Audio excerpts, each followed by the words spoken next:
যে দুখীয়া ঘৰৰ ল'ৰা ছোৱালীয়ে এটকা নিদিয়াকৈও চৰকাৰী চাকৰি পাইছে যে মামাৰ চৰকাৰ অহাৰ পিছত আমাৰ অসমত চাকৰিৰ কাৰণে আমি কোনেও 1 টকাও দিব নালাগে মাত্ৰ পঢ়া শুনা কৰিলে আমি চৰকাৰী চাকৰি পাব পাৰো যোৱা 3 বছৰত আমি প্ৰায় 1.5 লাখ ল'ৰা ছোৱালীক 1 টকা নোহোৱাকৈ আমি চৰকাৰী চাকৰি দিছো আগতে ডিএসপি মেজিস্ট্ৰেট ধনী মানুহৰ ল'ৰা হৈছিল মন্ত্ৰী এমএলএৰ খুলখালিয়াকে মেজিস্ট্ৰেট হৈছিল ডাঙৰ ডাঙৰ অফিচাৰৰ ল'ৰা ছোৱালীয়ে মেজিস্ট্ৰেট হৈছিল ডিএসপি হৈছিল এতিয়া মামাৰ চৰকাৰৰ দিনত আমাৰ গাঁৱৰ তৰকাৰী বেপাৰী ল'ৰা ছোৱালীয়ে এসিএস হয় মেজিস্ট্ৰেট হয় ডিএসপি হয় সবজি বেপাৰী ল'ৰা ছোৱালী ঠেলা চালক ৰিক্সা চালকৰ ল'ৰা শিক্ষক শিক্ষয়িত্ৰী হয় চৰকাৰী চাকৰি পায় পেপাৰৰ প্ৰতি পৃষ্ঠাত এপিএসসিত চাকৰি দিয়াৰ বাবে কিমান কোটি টকা ঘোষ দিব লাগিছিল তাৰ বাতৰি আহিছিল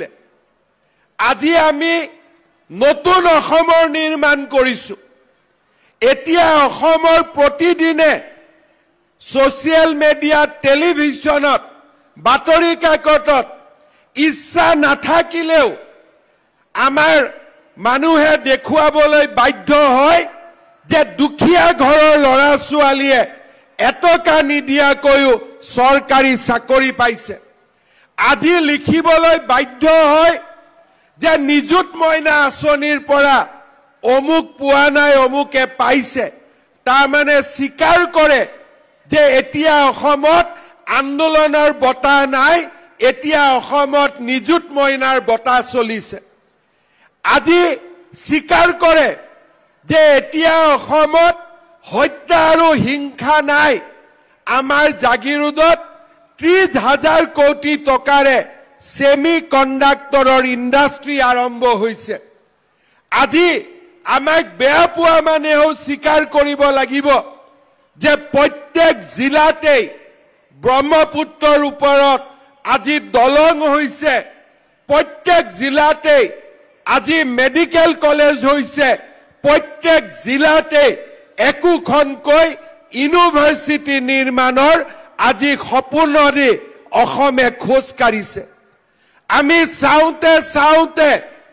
হত্যা হিংসা আন্দোলন আৰু নিৰাশাৰ অসমখনৰ পৰিৱৰ্তে আজি আমি বিকাশৰ উৎসৱ পালন কৰিছো কোনোবা জিলালৈ গৈছো কাৰোবাৰ হাতত যদি স্কুটি তুলি দিছো কাৰোবাৰ হাতত সাইকেল জিলালৈ গৈছো কাৰোবাৰ হাতত দুৰ্ভগীয়া কৃষকজনৰ হাতত মিছন বসুন্ধৰাৰে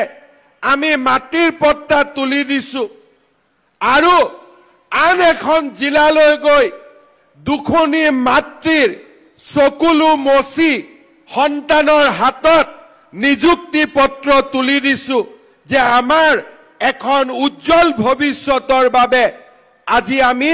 সকলোৱে লগ হৈ কাম কৰিছো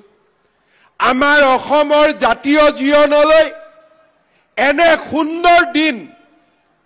বিগত সময়ছোৱাত আমাৰ জীৱন আৰু যৌৱন কালত অহা নাছিল আমাৰ জীৱন আৰু আমাৰ যৌৱন গঢ় লৈছিল বোমা বিস্ফোৰণৰ মাজত হত্যা হিংসাৰ মাজত আন্দোলনৰ মাজত কিন্তু আজি অসমৰ নতুন প্ৰজন্মৰ জীৱন গঢ় লৈছে বিকশিত অসমৰ সপোন বাস্তৱত ৰূপায়ণ কৰি কাৰোবাৰ হাতত সাইকেল কাৰোবাৰ হাতত কম্পিউটাৰ কাৰোবাৰ হাতত স্কুটি কোনোবাই মহিলা আত্মসহায়ক গোটৰ জৰিয়তে কোনোবাই মুখ্যমন্ত্ৰীৰ উদ্যমিতা আঁচনিৰ জৰিয়তে কোনোবাই মুখ্যমন্ত্ৰীৰ আত্মনিৰ্ভৰ অসম আঁচনিৰ জৰিয়তে আৰু নতুবা কোনোবাই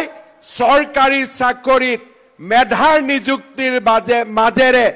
এখন উজ্জ্বল অসম নিৰ্মাণৰ বাবে আজি আগবাঢ়িছে। বাণীকান্ত কাকতি, আনন্দৰাম বৰুৱাৰ দৰে পুৰুধা ব্যক্তিসকলে আমাৰ অসমখনক লৈ যি সপোন দেখিছিল, লোকপ্ৰিয় গোপীনাথ বৰদলৈৰ দৰে নেতাসকলে যি নতুন অসমৰ বুনিয়াদ ৰচনা কৰিব বিচাৰিছিল, আজি আমি তাক বাস্তৱৰ ফালে আজি আমি লৈ গৈ আছো। যেতিয়া আমি একোখন জিলাৰ সদৰলৈ আহো, সেই জিলাত নতুনকৈ নিৰ্মাণ হোৱা stadium, swimming pool, auditorium, district library, নতুন নতুন দলং আমাক এখন প্ৰগতিশীল আধুনিক অসমৰ স্বপ্ন বাস্তৱত ৰূপায়িত হোৱাৰ প্ৰতিশ্ৰুতি আমাৰ সন্মুখলৈ লৈ আহে। যেতিয়া অসমৰ দৰে ৰাজ্য চৰকাৰে আমাৰ NRLৰ দৰে, নুমলীগড় শোধানাগাৰৰ দৰে, গেছ কেকাৰৰ দৰে, ছেমি কণ্ডাক্টৰৰ দৰে বৃহৎ বৃহৎ উদ্যোগত অংশীদাৰিত্ব বিনিয়োগৰ কথা চিন্তা কৰে, আমি আমাৰ অসমখনক এখন আত্মনিৰ্ভৰ অসম হোৱাৰ সপোন বাস্তৱত ৰূপায়িত হোৱাও আমি নিজ চকুৰে প্ৰত্যক্ষ কৰোঁ। মই বিশ্বাস কৰোঁ আমাৰ সমাজখনত, আমাৰ যুৱক সমাজৰ বাবে আমি এখন নতুন অসম নিৰ্মাণৰ বাবে যি আমি কৰ্ম যজ্ঞ হাতত লৈছিলোঁ, তাৰ ফলাফল আজি ৩.৫ বছৰ পিছত আমাৰ সন্মুখত বিদ্যমান হৈছে। অসমৰ আজি চুকে কোণে মানুহে নতুন আৰু আধুনিক হোৱাৰ সপোন দেখিছে। বাল্য বিবাহৰ দৰে কুসংস্কাৰৰ পৰিৱৰ্তে আজি নিজৰ সন্তানক নিজৰ ভৰিত থিয় কৰোৱাৰ বাবে পিতৃ মাতৃয়ে নিজৰ কপালৰ ঘাম মাটিত পেলাই নিজৰ ল'ৰা ছোৱালীৰ উজ্জ্বল ভৱিষ্যত নিৰ্মাণৰ সপোন দেখিছে। এইখন অসমৰ যুৱক সমাজে আন্দোলনৰ পৰিৱৰ্তে বৌদ্ধিক, সাংস্কৃতিক, ক্ৰীড়াৰ জৰিয়তে এখন নতুন অসম নিৰ্মাণৰ কামত ব্ৰতী হৈছে। বিগত ৩.৫ বছৰৰ ভিতৰতে এনে এক বিশাল পৰিৱৰ্তন আমি কেতিয়াও কল্পনা কৰা নাছিলোঁ। যিখন অসমৰ বাতৰি কাকতত প্ৰতিদিনেই এটাকৈ গড় হত্যাৰ বাতৰি প্ৰকাশ পাইছিলে, আজি সেইখন অসমৰ বাতৰি কাকতত নিৰাশাৰ পৰিৱৰ্তে ভৱিষ্যতৰ নতুন অসমৰ বাতৰি প্ৰকাশ কৰিবলৈ সকলোৱে বাধ্য হৈছে। মই বিশ্বাস কৰোঁ এনেধৰণে আমি অনুষ্ঠিত কৰা অনুষ্ঠানসমূহে আমাৰ নতুন প্ৰজন্মৰ বাবে প্ৰেৰণাৰ যোগান ধৰে। আজি যেতিয়া ইয়াত সমবেত হোৱা 10,000 ছাত্ৰ ছাত্ৰী ঘৰলৈ উভতি যাব, মানুহে বুজি পাব যে এই ছাত্ৰ ছাত্ৰীসকল আন্দোলন কৰিবৰ বাবে নগাঁৱত অহা নাছিল। এই ছাত্ৰ ছাত্ৰীসকলক কোনোবাই ধৰ্ণা দিবলৈ নগাঁৱলৈ লৈ অহা নাছিল। এই ছাত্ৰ ছাত্ৰীসকলক চৰকাৰে, ৰাইজে নগাঁৱলৈ লৈ আহিছিল বিকশিত অসমৰ সেনানী হিচাপে নিৰ্মাণ কৰিবলৈ। তেওঁলোকক আজি নগাঁৱলৈ লৈ আহিছিলে। আজি আমি এখন নতুন দিনৰ অসম নিৰ্মাণৰ কামত ব্ৰতী হৈছোঁ। মই বিশ্বাস কৰোঁ আমাৰ সকলোৰে আশীৰ্বাদত আমি আমাৰ এই অসমখনক আগুৱাই লৈ যাবলৈ সক্ষম হ'ম। আজি আমাৰ সমাজত, আজি আমাৰ সভাত যিসকল ছাত্ৰ ছাত্ৰী উপস্থিত আছে, তেওঁলোকক মই কেইটামান পৰামৰ্শ দিব বিচাৰোঁ। প্ৰথম, আমি চাইকেলখন কিয় দিছোঁ? আমি চাইকেলখন কোনোবাই আমাক ভোট দিব